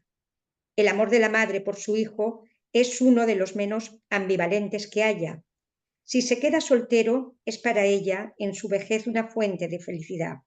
Si se casa, también se siente abandonada, se agría, tiene celos de su nuera. Con su hija, la madre busca una identificación, pero la hija no siempre ha superado la clásica hostilidad de la adolescencia. Conserva su voluntad de liberarse de su madre, manteniéndola a distancia. Esta sufre y se resiente. Por su parte, ha pasado por una fase de sentimiento edípico inverso. Cuando su hija, al llegar a adulta, ha amenazado su propia juventud, sus relaciones ulteriores dependen mucho de la manera en que han quedado liquidada esta crisis. En cuanto a las relaciones de los padres con los cónyuges de sus hijos, son muy variables. La rivalidad de la suegra y la nuera es clásica. Sin embargo, una mujer joven que se ha visto privada de amor maternal puede transferir a la madre de su marido sus sentimientos filiales y la mujer de edad encontrar en ella el afecto que no ha inspirado a sus propias hijas. Su relación es entonces muy positiva y cálida. El caso es bastante corriente, dada la frecuencia del fracaso de las relaciones entre madre e hija. Pueden producirse transferencias análogas en la relación de la mujer joven con su suegro, del yerno con su suegra, pero es mucho más raro. Más raro todavía es que el yerno y su suegro estén unidos por un verdadero afecto. Todas estas indicaciones son solo aproximadas.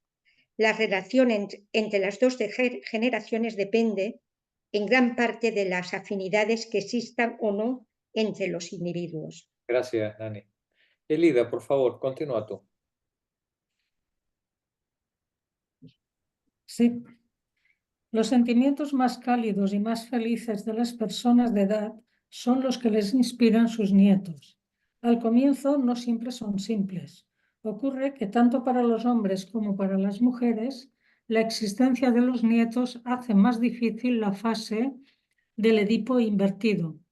En una encuesta que he citado sobre la conciencia de la edad en un grupo de maestros de 55 años, los que eran abuelos confesaban que se sentían mucho más viejos. La actitud de la abuela empieza a menudo por ser muy ambivalente. Si es hostil a su hija, lo es también con los hijos, por los que su hija se afirma y se le escapa. Si la quiere y se identifica con ella, ama a sus nietos, pero siente despecho porque desempeña con ellos un papel secundario. Ama a su hijo en los retoños de este, pero son también los hijos de su nuera, de la que está celosa.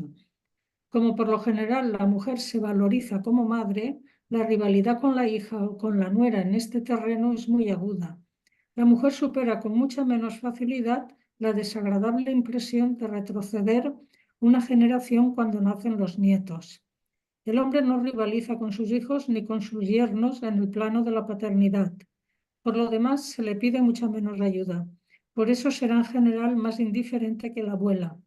Pero si se mezclan la vida de sus nietos, sus sentimientos serán igualmente cálidos y menos ambiguos.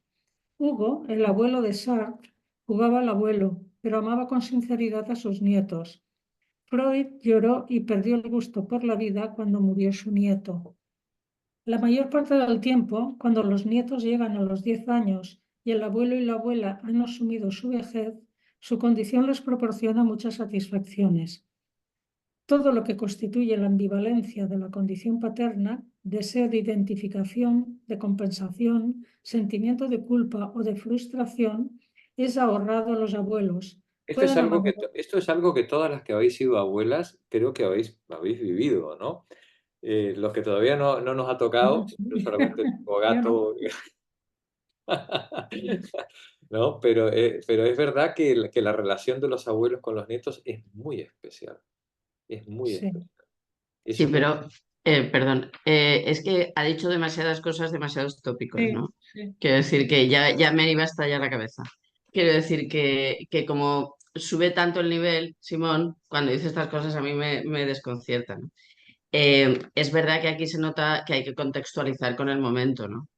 Claro, quiero decir que aquí ha evolucionado mucho la sociedad y yo creo que las condiciones y las posibilidades de las mujeres, ¿no? También de cómo llegas a esas situaciones. Entonces, es que claro, me chirriaba mucho. Sí que es cierto que esa ambivalencia sí se nota, pero es verdad que es liberadora, quiero decir. Y al mismo tiempo, yo disiento mucho, ¿no? Cuando dicen, no, es que tú disfrutas a tus nietas, pero claro, porque no las educas. En total desacuerdo. Estoy en total desacuerdo. Es decir, desde el momento que tú acompañas a un ser vivo en su crecimiento, le estás educando con tus hechos, con tus ejemplos y con tus límites, ¿no? Entonces, ya lo sé que son lugares comunes, ¿no? Que se repiten, que a veces dices, pues para decir eso cállate, ¿no? Pero quiero decir que no, es que me estaba ya estallando la cabeza. Que es verdad que es un enriquecimiento muy grande porque vuelves a tener delante una persona en proceso de aprendizaje y una persona muy cercana. Y yo creo que eso sí que realmente bueno, a mí personalmente me da mucha vidilla, ¿no? Porque además los niños me encantan, con lo cual estoy ahí feliz como una perdiz. Pero que sí que es verdad esa ambivalencia. Pero en mi caso es liberadora y disfrutona, ¿no? Yo es que me lo paso muy bien. no tiene la carga disciplinaria que tiene Sí, que tiene la maternidad. A eso me sí, refiero. sí, Y creo que es a lo que se refiere Simón, ¿no? sí, sí. Ser madre o ser padre es muy guay, Mm, sí, pero tiene un peso disciplinario. Tú antes decías educador, llamémosle disciplinario, mm. ¿no? Tiene un peso disciplinario que a veces es muy duro y es muy Que sí. desagradable, ¿no? Porque claro, tú cuando llega el niño de la escuela lo que quieres es estar a gusto y jugar y pasártelo bien, pero resulta que hay que hacer los deberes, ¿sabes qué te Que digo? sí, que sí. ¿No? Y no quiere. ¿Vale? Sí, claro. Todo eso, pues, digamos, eso es una carga Sí, que, sí. que a veces, bueno, pues el abuelo pues se ahorra, ¿no? La abuela se ahorra esa carga disciplinaria, ¿no? Sí, como decimos, ¿no? Por la noche tú te vas a tu casa y ellos se quedan con sus padres, ¿no? Claro, o por ejemplo, ser tito, ser tita, eso es maravilloso, ser tito, ser tita, ¿no? Sí, claro, porque luego, luego lo de la parte de la ducha y de la bronca, esa queda para la madre o para el padre, ¿no? Yo veo que, por ejemplo, en nuestra generación, bueno, la generación de y todos los casos que conozco yo, o sea, el tamaño de la muestra no sé, pero todos los casos que conozco, pues la gran diferencia está en que los abuelos se implican igual que las abuelas en la educación en todo, en cuidar a Sí, los niños, en educarlos. Entonces yo ahí veo un cambio enorme, no es, o sea, lo que ella está describiendo es una situación en la que la abuela se implica y el abuelo, pues lo dice aquí, Es dice, pues ausente. no tiene todos estos problemas porque no, en general no se le pide mucha ayuda. sí, Pero, y para el momento en que ella escribe, yo creo que sí, que refleja claro. bien, pero creo que ahora es un cambio enorme, Claro. porque realmente yo no conozco ningunos abuelos que el abuelo no esté tan implicado como las abuelas. Eso ha Sí, sido un gran Cosa que ahorro, creo que para los niños es súper positivo. buenísimo. Sí, O sea, sí, porque sí, ellos sí. tienen ahí como dos referentes y que para ellos creo que es muy enriquecedor para los niños. Sí, Sí, sí, O sea que ahí sí que veo un gran sí, cambio. es cierto. así Y es. bueno, y que los chistes de suegras han hecho mucho daño. O sea, Claro. quiero decir, claro, yo como soy suegra por partida doble, quiero decir que yo siempre le digo a una de mis nueras, ¿no? Digo, pues mira, la verdad es que es una maravilla que me caigas bien, ¿no? Quiero decir, pero que yo al final estoy con esa persona delante. Quiero decir, y ese ejercicio es muy enriquecedor. Entonces yo siempre digo eso, que los chistes de suegras hacen mucho daño. Mucho daño, Sí, mucho daño. el Pero capítulo yo creo anterior también, estaba Pilar, que es plagado de un poco, perdón, que me he metido en la conversación, creo que había otra persona hablando. Creo que es un poco también porque las abuelas también, yo siempre hago una observación. Si una madre va a ayudarle al bar del hijo en la cocina a los platos porque tiene un bar o tiene un restaurante, esto está penado porque indudablemente no puede estar trabajando, ¿no? Y yo ahora me pregunto, estas abuelas que hacen 4 viajes con 3 nietos, los de la pequeña también que se lo deja en casa, que además tiene varices, que es terrible porque se ve, ¿por qué no denuncian también que no puede esa persona trabajar, que está trabajando? Bueno, es un poco así de broma, pero es la realidad. Ujú. Entonces ahora los hijos, un poco Pilar, pues también necesitan más a la madre, posiblemente porque un sueldo lo tengan que dedicar a pagar el alquiler y el otro a vivir. Ujú. Y entonces nos estamos dando cuenta que tanto la madre la abuela como el abuelo se han implicado en Sí, llevarlos sí. al colegio, en venir a comer, que antes a lo mejor no pasaba tanto. Digo yo, Mm. no lo sé, porque yo Sí, sí, la no puedo relación, hablar de ese tema. en la época de Simón, la relación de los abuelos con los nietos y con los hijos era muy diferente a la Claro. que, evidentemente, evidentemente. Quizás en otros lugares del mundo, a lo mejor Silvia, en México, quizás sea más parecido todavía, o ya también la familia está muy desestructurada, ¿no? No, la pareja de jóvenes necesitan forzosamente trabajar los dos Claro, y es muy difícil que mamá se quede en casa. claro, Casi siempre están al cuidado de los abuelos y claro. muchas veces yo he visto así alrededor primas, amigas que están totalmente involucradas. Yo no, porque no vivo en la misma ciudad que mi hijo, que es el que tiene hijos, pero cuando me ha tocado, sí, es esto, ¿no? La ambivalencia. Primero, estoy viendo que el niño está haciendo algo que no está correcto y yo pienso, límites para mí, ¿no? Poner los Claro, límites, porque con mis hijos ponía límites y claro, no dejaba que algunas cosas de las que hacen mis nietos ahora sucedieran, ¿no? Entonces claro, yo digo, ay, sí hay un poco de ansiedad con eso, porque los niños son de todos, claro, ¿no? Pensar que los niños son de ellos es algo que a mí no me checa. No somos una comunidad, somos familia, los niños nos pertenecen a todos y soy tan responsable. Yo lo digo porque no de manera lejana, porque cuando voy estoy en una situación diferente, pero veo te digo a mis amigas, les digo a mis amigas, a mis prima, por ejemplo, haciéndose cargo de los niños y educándolos y teniendo que ser responsables todos, ¿no? Y que sueltan a los niños a lo mejor 8 de la noche, 7 de la noche que la mamá llega y se convierte en una tarea claro, muy difícil y muy pesada para las personas, porque a veces ni siquiera la misma enfermedad o vejez te puede tener o quitar ese rol. Y claro. eso es muy difícil, ¿no? Es muy difícil porque en el momento que tendríamos que estar ya descansando, haciendo las cosas con un poquito ritmo, más de calmita, más de autocuidado, yo diría, se está comprometido mucho con la educación de los nietos, ¿no? Y Tal cual. no es que sea malo, porque yo tengo esta idea de la comunidad y de que los niños son para todos, ¿no? Pero es difícil, ¿no? Entonces sí es cierto esta idea de quién es la que va por los niños, viene la abuelita cargando mochilas y cuidando niñitos, cuando a veces ves que ellas mismas ya ya requerirían el cuidado Cuidado, de ellas. Ajá. Sí, así es allá, ¿no? así es. Sí. Sí, muchas gracias. Aquí también pasa mucho eso. Sí, Sí. Es lo mismo, sí. sí, sí, sí. Sí, claro, al final el capitalismo se ha extendido por todo el mundo y ha precarizado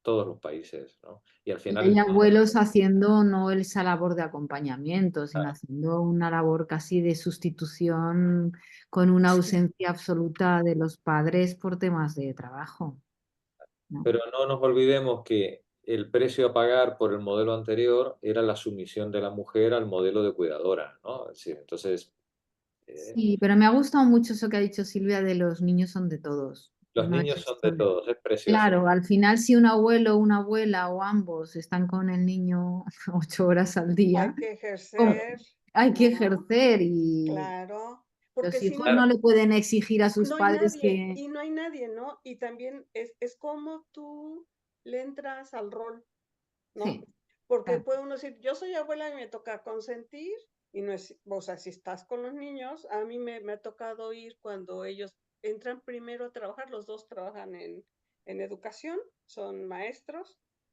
y me ha tocado ir y verlos, a los niños cuando ellos van a trabajar, ya que se adelanta una semana, y yo pienso, le tengo que entrar a todo, no puedes decir, yo me veo como que no están subidos en los muebles o como que están pegándose entre ellos y decir, yo no le entro, no, No, tienes claro, que entrar claro, y decir, esto está mal y las cosas serían así buenas y claro. además, Es que la labor disciplinaria también te compete en ese caso, claro. claro, ¿Qué vamos a claro, hacer? Totalmente. No es sí, Y solo tu llevarles al hijo o tu parque, hija claro. no te puede exigir, si tú te haces cargo, no te puede exigir una manera concreta de hacerte cargo. Si te haces no, cargo, no, tiene que ser con no, quien tú eres, como tú eres, con tus valores, con el respeto de las cosas en tu sí, casa. Si en tu casa no se ponen los pies en el sofá, no se ponen. claro. Quiero decir que, ¿no? Claro, claro, y a veces es, como, oye, mamá, ¿qué crees tú de tal, tal, tal, no? Bueno, yo soy psicóloga, entonces es como que también por ahí, ¿qué te parecería tal X cosa, no? Mm. Entonces yo he tenido que decir, bueno, hace falta ir al psicólogo y tomar terapia y que el niño entre, ¿no? Porque algunas cosas no solo dependen de la opinión o de que, y yo no puedo poner como psicóloga con ellos, pero sí me doy cuenta de algunas cosas que están mal, que digo, no, no es posible que esté pasando esto, ¿no? Y entonces, porque tampoco puedo, ¿de quién te pones? O sea, de parte de quién puedes estar? No, no, es la tarea de ellos, es su aprendizaje como padres y que tampoco puedes quitarte de ver que hay algunas cosas que no están bien, ¿no? Con los chiquitos y que uno los quiere y todo, pero digo, ay, ¿qué es esto, no? Haciendo un berrinchote con toda la emoción y azotando puertas y digo, ay, qué barbaridad, ¿no? Porque, a lo mejor, no sé, ya es muy lejana mi tarea de qué pasaba, ¿no? A lo mejor yo sí les di una nalgada a mis hijos o los contuve de otra forma, no lo sé, no lo sé, y pienso que ahora hay como mucha más libertad y mucha más, ¿no? ¿No? Que a lo mejor yo no veía, o ya no me acuerdo, ¿no? Con esto que estamos viendo de la vejez, a lo mejor ya hay algunas cosas que uno va perdiendo mucho así de la conciencia de qué pasaba, pero bueno, pienso que me salieron más o menos los hijos, entonces estoy satisfecha. Como para decir, tal a tal cosa podríamos hacer con los niños, ¿no? Sí, sí, sí. Interesante, Silvia, Muy mucho. interesante. De todos modos, el abanico educativo es muy amplio. Claro. Yo tenía un amigo que cuando a veces le recriminaban algo decía, ¿están vivos? Pues no está mal. No, Claro. tampoco. Bueno, entre un extremo y otro, claro, el abanico es Es muy muy grande. sí. Pero bueno, es verdad que, claro, los abuelos, a medida que los hijos se precarizan, a medida que la sociedad va precarizando a las sucesivas generaciones, claro, el papel de los abuelos es cada vez más estructural, ¿no? Eh, y esto que está contando Simón, claro, pues va quedando desfasado, ¿no? Con respecto a la realidad actual. Muchas gracias, compañeras, por vuestro aporte. Adelante, continuamos la lectura. Solo una cosa, Jorge. Yo creo que está desfasado a lo mejor un poco en la forma, pero hay cosas del fondo que no lo están. No, no, por supuesto. Yo creo que lo que pasa es que Simón está también hablando desde un punto de vista de psicología un poco más profunda y de subjetividad, Y claro, y habla de cosas que no hablamos porque no está bien hablar de ellas, quiero decir. No está bien hablar de las incomodidades que tenemos con nuestros parientes, no está bien hablar de las diferencias que tenemos con nuestras madres, con nuestros padres, con nuestros hijos. Y también tenemos una idea como de que todo tiene que ir muy bien y tiene que ser muy romántico en las relaciones familiares y sabemos que no lo es. Y sabemos que tú puedes querer mucho a tu madre, ¿no? Y mucho a tu padre y mucho a tus hijos y a la vez, ¿no? Querer matarlos a veces, ¿no? Claro, O sea, la ambivalencia está presente en las relaciones humanas, sobre todo y específicamente en las relaciones donde hay más afecto y claro. donde hay más cariño, ¿no? Porque con la otra gente la indiferencia es muy socorrida, ¿no? Con lo que se queda fuera de la casa, ¿no? Con lo que se queda con las relaciones más Claro, exteriores o más externas, ¿no? pero con lo Entonces, que tienes que convivir a diario, el sí. problema Lo que pasa es que es verdad que queda un poco antiguo esto de seguir hablando de Edipo y de estas cosas, ¿no? Pero al final, esto que tiene que ver con que las relaciones humanas son conflictivas por el hecho de que son relaciones humanas, yo creo que sigue siendo súper actual, pero como que lo queremos superar en pos de que con la comunicación y con el buen rollo y con el respeto estamos en otro nivel, pero no, en muchas cosas como seres humanos llenos de dificultades y de miserias y de cosas por resolver, mantenemos relaciones que no son siempre fáciles y lineales con las personas que nos rodean, ¿no? por Por supuesto. ejemplo, hay una definición que es un poco bestia de Lacan, de lo que es una madre, y la compara como con un cocodrilo, ¿no? El otro día me reía ¿no? Como con unas fauces muy grandes que podemos reconocernos o no, que no hace falta, ¿no? Total, llevarlo al extremo, ¿no? Pero otro día me reía con Crisi hablando de las madres, ¿no? A las que además queremos mucho en nuestro caso, ¿no? Y decíamos, todavía no hemos encontrado la medida del palo que hay que poner en esas fauces, ¿no? Encontrar la medida en la relación con el otro al final. Y bueno, yo creo que Simón en este párrafo está teniendo una visión, pues eso, un poquito más pues, de lo que eran sus colegas de la época, que eran los psicoanalistas, y está hablando pues, de estas cosas en estos términos, ¿no? Y yo creo que sí que se ponen de manifiesto en las relaciones familiares con los hijos, con los padres, con los nietos, sí se ponen de manifiesto proyecciones y elementos inconscientes que están ahí y que puedes saber más o menos de ellos, pero que te producen reacciones no siempre en la dirección del amor, ni del disfrute, ni del bienestar, ¿no? Y se pone de manifiesto también el cansancio, la obligación, la responsabilidad, el fastidio por tener que dejar tus cosas. No sé, yo creo que hay algo de lo que está diciendo en estos párrafos que también va por ahí, por Y ese quizá, lado, y que quizá yo lo puede- veo un poco más actual sí, bueno, de lo que parece, para mí, ¿eh? Eso lo siento. Sí, totalmente de acuerdo. O sea, quiero decir, el problema de generalizar y poner estereotipos es eso lo que a mí me chirriaba. Por supuesto que la base de las relaciones más próximas es una base conflictiva y eso es así. O sea, quiero decir, y más en esas relaciones tan cercanas. Sí, pero es compatible, ¿no? Es lo que tú dices. También hay que manifestar ese fastidio, eso hay que manifestarlo y no es fácil. claro, Y hacer valer tu agenda. O sea, yo en esto hablo por mí, ¿no? Pero en mi entorno, las mujeres que me rodean es lo mismo, las abuelas. O sea, son abuelas con agenda. O sea, quiero decir que cuando tienen que negociar, negocian. O sea, nosotras negociamos los horarios de compartir un cuidado.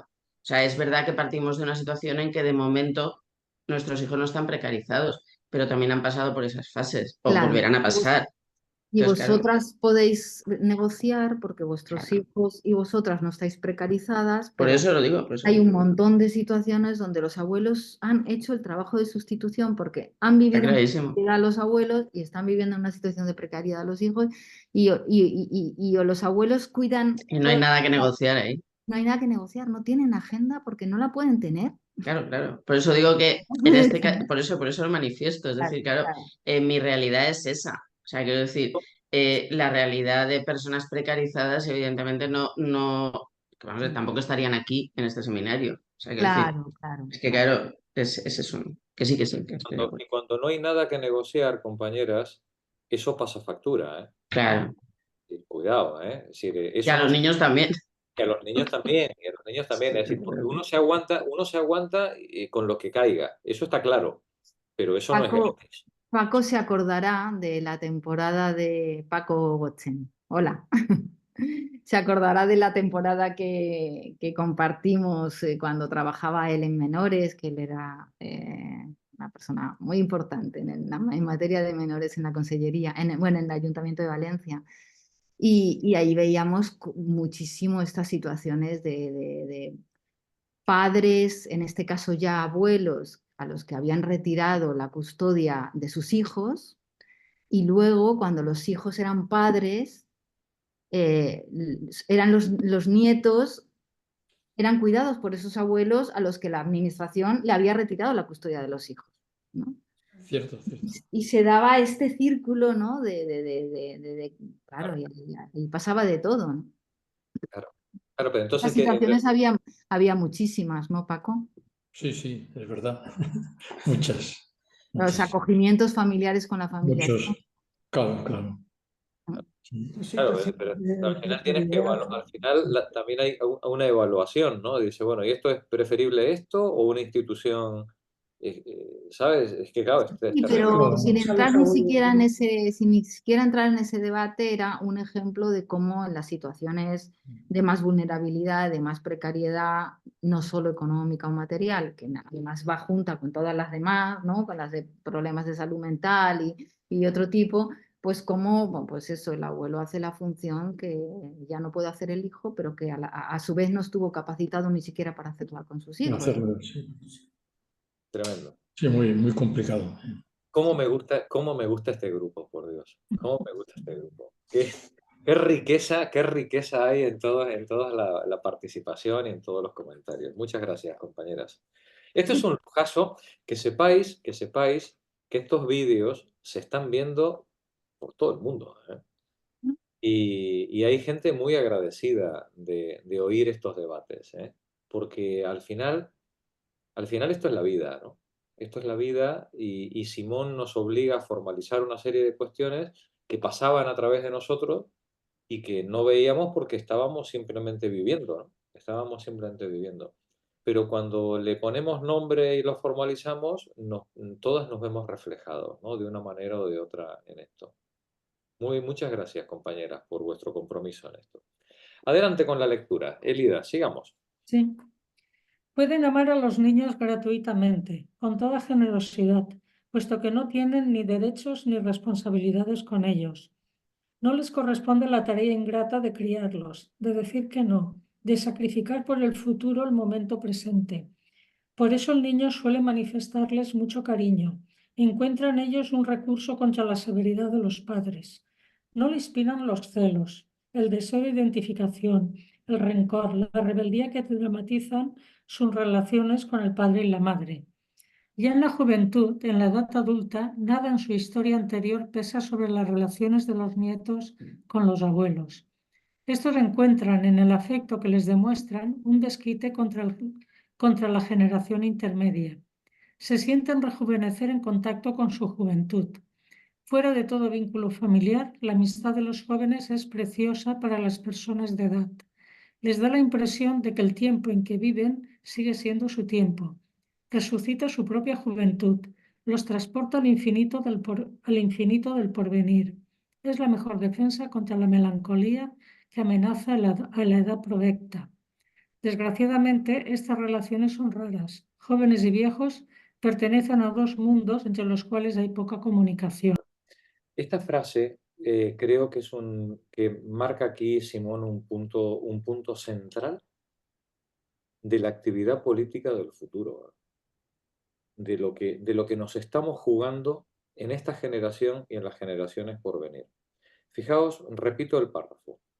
Fuera de todo vínculo, hemos hablado de las relaciones de los abuelos con los nietos, con los yernos, con las nueras, ¿no? Pero aquí habla de otra cosa. Fuera de todo vínculo familiar, la amistad de los jóvenes es preciosa para las personas de edad. Esto lo habéis vivido, sobre todo las que os habéis dedicado a la enseñanza, el contacto con los jóvenes, con los estudiantes, con los niños, es algo que mantiene el espíritu joven en las personas que tienen ese contacto, los profesores universitarios, ¿no? Ese contacto con las generaciones jóvenes vivifica a la persona mayor. Dice, fuera de todo vínculo familiar, la amistad de los jóvenes es preciosa para las personas de edad. Les da la impresión de que el tiempo en que viven sigue siendo su tiempo. Resucita su propia juventud. Los transporta al infinito del porvenir. Es la mejor defensa contra la melancolía que amenaza a la edad provecta. Restituir el vínculo entre las personas mayores, entre la generación joven y la generación anciana, es el mayor proyecto de cuidados y de comunidad que podemos poner en marcha hacia el futuro. Lo que ahora lo que tenemos son guetos. Lo que nos ha quitado el capitalismo, ¿no? Lo que nos ha roto el capitalismo son las relaciones de comunidad. El capitalismo no solamente ha disuelto a la familia, ha disuelto a la comunidad, ha disuelto al barrio. El barrio, la comunidad, el pueblo, dejaron de ser un ente colectivo para transformarse en una atomización de intereses individuales y particulares. Ha aislado a las personas, transformándolas en competidores en vez de en colaboradores de un proyecto común. Si algo tiene que hacer la política del porvenir, si nos dejan, será restituir o intentar restituir parte de esos lazos comunitarios, afectivos, de cercanía, entre lo que ahora, como dice Pepa, son guetos aislados. Los niños de preescolar están por un lado, los niños de infantil están por otro, los niños de instituto no se ven con los demás, los de la universidad ya ni se sabe dónde están, ¿no? Esos hacen su vida por otro lado. Las familias, los padres y madres entre los 30 y los 50 años viven completamente aislados de la juventud, de los niños o de los abuelos, y los abuelos completamente arrumpados en un rincón ya de las obras de la comunidad. Restituir los lazos comunitarios a través de la imbricación nuevamente de estos grupos de edad es el gran proyecto comunitario civilizatorio de esta generación y de las generaciones por venir. Es lo más anticapitalista que nos podemos plantear. Restituir los lazos comunitarios. Que nos sirva este seminario también para reflexionar sobre todo eso, sobre todo lo que implica combatir. En este caso, ella está hablando de la melancolía, de la soledad, de la vejez, pero está hablando de mucho más. Está hablando de restituir la comunidad, de restituir eso que nos fue arrebatado. Pensemos sobre eso. Adelante, Elida, continuemos. Las relaciones con los hijos. Las relaciones con los hijos y los nietos ocupan en general un lugar más importante en la vida de las mujeres que en la de los hombres. La edad las hace caer desde menos alto, conservan más posibilidades de acción, menos agriadas, menos reivindicativas, se descomprometen menos. Están también habituadas a vivir para los demás y a través de ellos. En la vejez siguen presentes para bien y para mal. Pues no sé. En general, aunque conserve afecto por su familia y sus amigos, la persona de edad toma distancia con respecto a ellos. Su egocentrismo se ve facilitado por la indiferencia que poco a poco la invade, pero también cultiva deliberadamente. Es una defensa y un desquite, ya que no la tratan como es debido y solo puede contar consigo mismo. El anciano se dedica enteramente a su persona. A un amigo que le reprochaba su silencio, Roger Martin Bigard le respondió a los 70 años con esta carta muy significativa.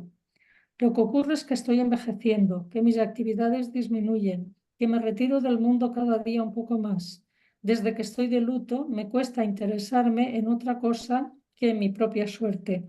y ni siquiera, y mi atención se reduce a algunas preocupaciones personales, entre las cuales mi trabajo ocupa el lugar más importante.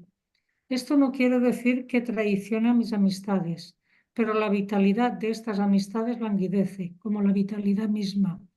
Me canso rápido, llego cada noche al límite de mis fuerzas.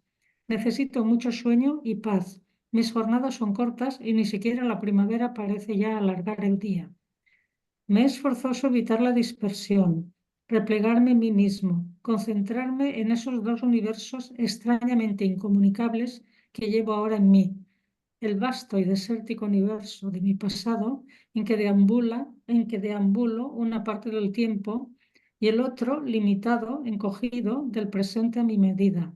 Me estoy instalando un pequeño chalet en la ruidosa selva del mundo. Me aíslo, me hago un pequeño chalet, ¿no? En medio de la selva del mundo. Gracias. Qué lucidez, la respuesta. Sí, Brutal, sí. brutal, brutal. Porque claro, estamos hablando nada menos que de dudar, ¿no? Nada menos que de dudar. Brutal. Magdalena, en los últimos minutos, este retiro conduce a veces a la paz. Así ocurrió con Rousseau. Primero soportó mal el peso de los años. Al explicar en la Rêverie por qué quiere seguir creyendo en Dios, traza un cuadro sombrío de su estado. Hoy que mi corazón está oprimido por la zozobra, mi alma hundida por las dificultades, mi imaginación amedrentada, mi cabeza turbada por tantas atroces miserias que me rodean, hoy que todas mis posibilidades debilitadas por la vejez y las angustias han perdido su empuje, ¿iré a perder por gusto todos los recursos que yo me había preparado? He estado toda la vida formando mi inteligencia, formando mi sentido del gusto, mi estética, ¿no? Y ahora que estoy completamente arruinado, hombre, voy a dejar encima además la poca mochila de que me doté, ¿no? Continúa. Un poco más tarde empieza a resignarse. Reducido a mí solo, me alimento, es cierto, de mi propia sustancia, pero no se agota y me basto a mí mismo. Aunque rumíe, por así decir, en el vacío, aunque mi imaginación agotada y mis ideas extinguidas ya no proporcionen alimento a mi corazón. Mi alma ofuscada, obstruida por mis órganos, se hunde día a día, y bajo el peso de esas grandes masas ya no tiene vigor suficiente para lanzarse, como antes, fuera de su vieja envoltura. Pero en sus 2 últimos años su cielo se aclara. He recobrado la serenidad, la paz, la felicidad misma, puesto que cada día de mi vida recuerdo con placer el de la víspera y no deseo otro para el mañana. Y más adelante, empujado por todos lados, permanezco en equilibrio porque no estando ya apegado a nada, me apoyo solo en mí mismo. Rousseau, que sufría del delirio de persecución, se cansó de él. Dejó de preocuparse de las maquinaciones dirigidas en su contra. Lo consiguió por una exaltación de su yo, que era otra forma de paranoia, pero que le dio tranquilidad. Por lo común, al viejo no le basta replegarse sobre sí mismo para protegerse de los demás. Su afectividad está concentrada en los límites de su estrecho universo, pero no suprimida. Sigue siendo vulnerable en su cuerpo, sus hábitos, sus posesiones. Las amenazas subsisten y la ansiedad permanece. La decadencia y la desconfianza engendran en el anciano no solo insensibilidad con respecto a los demás, sino también hostilidad. Así como la situación de la mujer la incita al resentimiento, la del anciano entraña una actitud de reivindicación. La edad cae sobre nosotros por sorpresa y experimentamos un oscuro sentimiento de injusticia. Ese sentimiento se acuña en una cantidad de rebeldías y rechazos. La persona de edad se considera víctima de su destino, de la sociedad, de sus allegados. Le han hecho daño, se lo hacen sin cesar. Puede llegar a alimentar una cólera que la lleve al borde de la locura. Una corresponsal me escribe a propósito de una tía de 80 años. Se ha vuelto progresivamente loca de desdicha y de angustia ante la idea de que es vieja. Su sufrimiento es tan insoportable que no volveré a verla. De todas maneras, le importa un bledo que vayan a visitarla. A los 10 minutos de llegar nos echa pretextando que quiere acostarse. No quiere salir a hacer sus compras porque teme que la elogien por su aire ágil y su maravillosa salud. Es cierto.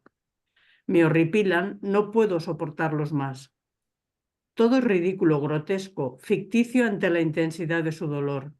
No hace más nada. Ya no se viste ni se desviste. Deambula todo el día como un animal acosado, gimiendo, arrastrando un dolor que no ubica en ninguna parte.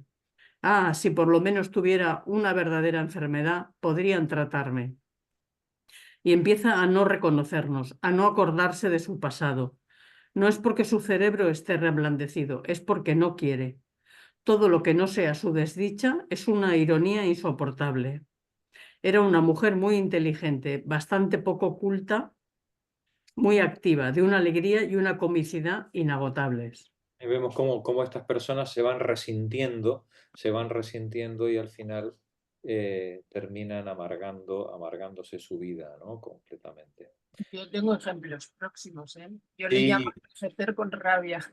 todos tenemos. No, en serio. Sí, sí, sí, Tengo sí. ejemplos afines de mi edad que están envejeciendo con auténtica rabia Con auténtica rabia, en sí. su situación. Y es una situación de la cual es un bucle que se sale muy mal, es inabordable, ¿no?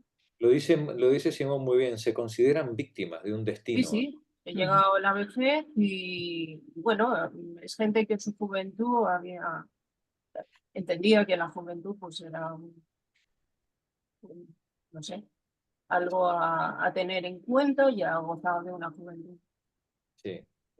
estimulante, muy explosiva y ha llegado a la vejez con una rabia inagotable.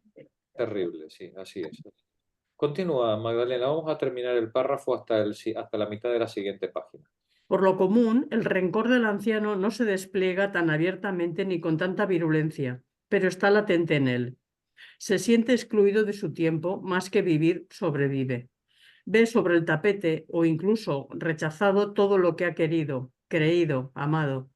Se rebela contra esa desposesión radical.